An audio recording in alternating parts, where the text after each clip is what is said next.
সকাল থেকে কিন্তু আমরা দেখাচ্ছি বিভিন্ন অঞ্চল পূর্ব বর্ধমানের। এবার আছি দেবশালা, আর এই দেবশালা গ্রাম পঞ্চায়েতের অঞ্চল সভাপতি আছেন।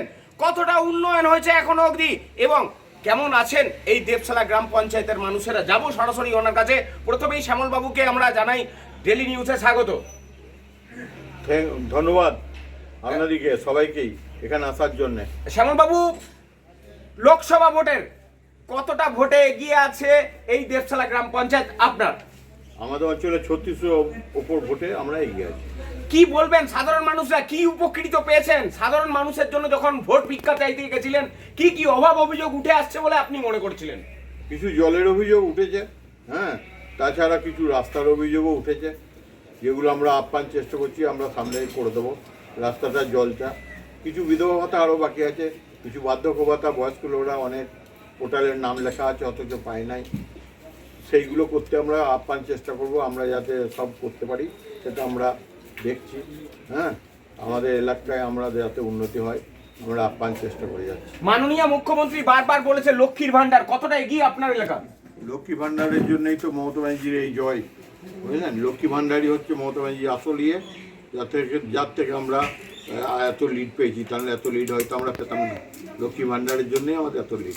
আগামী দিনের কি শুভেচ্ছা থাকবে সাধারণ মানুষের জন্য? সাধারণ মানুষের শুভেচ্ছা থাকবে, যার যার দাবি আছে আমরা মোটামুটি তা চেষ্টা করব যাতে তাদের সুবিধাগুলো করতে পারি, তাদের অসুবিধাগুলো দূর করতে পারি। এখন বর্ষাকাল আসছে, রাস্তাঘাট সব গ্রামেই হয়নি, কিছু কিছু গ্রামে কাদা আছে, সেগুলো আমরা রিকভারি করার চেষ্টা করছি। মমতা ব্যানার্জি পথশ্রী প্রোগ্রামটা যদি আমাদের অঞ্চলে কিছু করতে পারি। আপনাদের তো স্যাংশন হয়ে আছে কয়েকটা রাস্তা, সেগুলো কি তাড়াতাড়ি এই মুহূর্তে শুরু হবে বর্ষার মধ্যে? বর্ষার মধ্যে শুরু হবে বলে মনে হচ্ছে না, তবে হতে পারে, কারণ বর্ষার সময় এখানে মাল ক্যারিং করা সত্যি করেই অসুবিধা, হ্যাঁ, বিশেষ করে তাতেও যতটা মানুষের কাছে পৌঁছানো যায়। যতটা বাকি আছে করবো, ঢালাই রাস্তাগুলো বর্ষার মধ্যেই করব। দাদা, আমার আরেকটা অন্য প্রশ্ন থাকবে, 21শে জুলাই নিয়ে এখনো অবধি কতটা প্রস্তুত এই দেবশালা? আমাদের অঞ্চল মোটামুটি সম্পূর্ণ প্রস্তুত, বুঝলেন। আমাদের অঞ্চল থেকে ঠিকমতো লোক যাবে।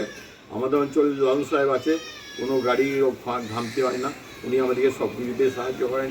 আমাদের অঞ্চলে 8টা গাড়ি চাইলে 8টাই দেয়, 10টা গাড়ি চাইলে 10টাই দেয়, হ্যাঁ, বুড়োকে হয়তো 30-40টা গাড়ি দেয় লালু সাহেবের জন্য।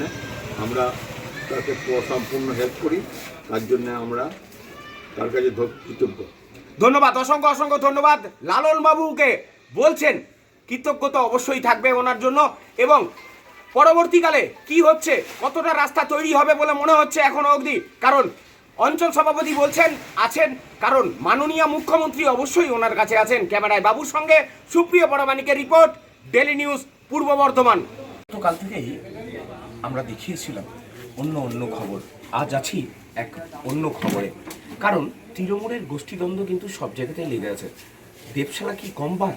একটু যাব, কারণ ছেলে চলে গেছে, সেই শোক এখনো অবধি বাবা কিভাবে দেখছেন। গতকাল তিনি কোর্টে গেছিলেন বর্ধমানে, কি বলেছেন, কি রায় দিয়েছেন এখন অবধি, একটু যাবো ওনার কাছে। দাদা, আপনাকে প্রথমে ডেলি নিউজে স্বাগত জানাচ্ছি। দাদা, ছেলের মৃত্যু কীভাবে দেখছেন? ছেলের মৃত্যুটা প্রথম থেকে ঘটনাটা বলবো, একটু যদি বলেন তো খুব। ইংরাজি 6-9-21 সালে আমাদের দুয়ারের সরকার ছিল, 6-9-2021 সালে। সেই দুয়ারের সরকারে 200-300-400 লোক খাওয়া দাওয়া করত।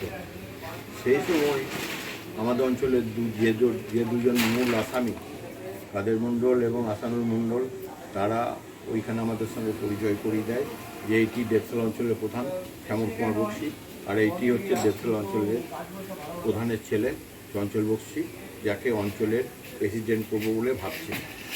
হ্যাঁ, ওদের রাগ হচ্ছে এইটাই। তাছাড়াও আমাকে বলছি, ওরা নমিনেশন ফাইল করেছিল মনির মোল্লা প্রধান হবো বলে। হ্যাঁ, মনির মোল্লা প্রধান হবো বলে নমিনেশন ফাইল করেছিল, এবং বিশ্বরূপ মণ্ডল বলে একটি ছেলে, সেও কিন্তু নমিনেশন ফাইল করেছিল। তারপর পার্টির সিদ্ধান্ত নিয়ে বিশ্বরূপকে উইড্র করায়, হ্যাঁ, এবং সেখানে আমাকে নমিনেশন দেয়, এবং পরে সেকেন্ড টার্মসের জন্য আমি প্রধান হই, বুঝলেন। এরপরে আমি যখন এইভাবে এগোচ্ছি, ঠিক ওরা প্রত্যেক সময় আমাদের সঙ্গে ঝামেলা করতো, মানে আমার সঙ্গে না করে চঞ্চলের সঙ্গে। ঝামেলাটা কিসের জন্য করতো? কারণ তো তৃণমূলের তখন তো খুব সুন্দর একটা জায়গা ছিল, সাধারণ মানুষও সব ঠিক আছে। ওদের ইচ্ছা ছিল হয়তো অঞ্চল প্রেসিডেন্ট হবো, ওদের ইচ্ছা ছিল অঞ্চল প্রধান হবো, সেইগুলো পায় নাই বলেই ওরা ঝামেলাটা করতো, বুঝলেন? আর কোনো কারণ নাই। আমরা তবু আমরা এমনি আমাদের আপর জনতা যারা দেশাল অঞ্চলে একজনকেও আমার এগেনস্টে কিছু বলতে হবে না, তাতে বিজেপি হোক, সিপিএমই হোক আর কংগ্রেসই হোক, যার যা পাওনা তাদেরকে সবাইকে দিয়ে দিয়েছি, যে কোনো লোককে আপনি জিজ্ঞেস করুন। একটু শ্যামলবাবু, একটু আমরা যাই একটু সাধারণ মানুষের কাছে। দাদা, আপনার নাম? আমার নাম মিলন শাহ। মিলনবাবু, এই যে শ্যামলবাবুর যে সন্তান মারা গেছেন, কীভাবে দেখছেন এই ব্যাপারটা? খুব ছোটা হতো, ওরা আমার বন্ধু ছিল, আমার খুব কষ্ট দিয়েছি। আমার বাবা তো কষ্ট পাচ্ছেন, আমার গ্রামবাসী খুব কি কি কাজ হয়েছে বলে এখনো মনে হচ্ছে? আরো আগামী দিনে যদি এই আবার যদি শ্যামলবাবু থাকেন, আরো উন্নয়ন হবে বলে মনে করছেন আপনি? হ্যাঁ, অনেক উন্নয়ন হয়েছে, ভবিষ্যৎ হবে। আপনার নাম? আমার নাম মিলন শাহ। একদম শুনে নিলাম, মিলনবাবু কিন্তু বলছেন এবং বারবার বলছেন কিন্তু শ্যামলবাবু থাকলেই কিন্তু উন্নয়ন বেশি করেই আবার হবে। আমরা দেখাবো এবং আপনারা কিন্তু সঙ্গে অবশ্যই থাকবেন ডেলি নিউজের পর্দায়। ক্যামেরায় বাবুর সঙ্গে সুপ্রিয় পরামানিকের রিপোর্ট, ডেলি নিউজ, পূর্ব বর্ধমান।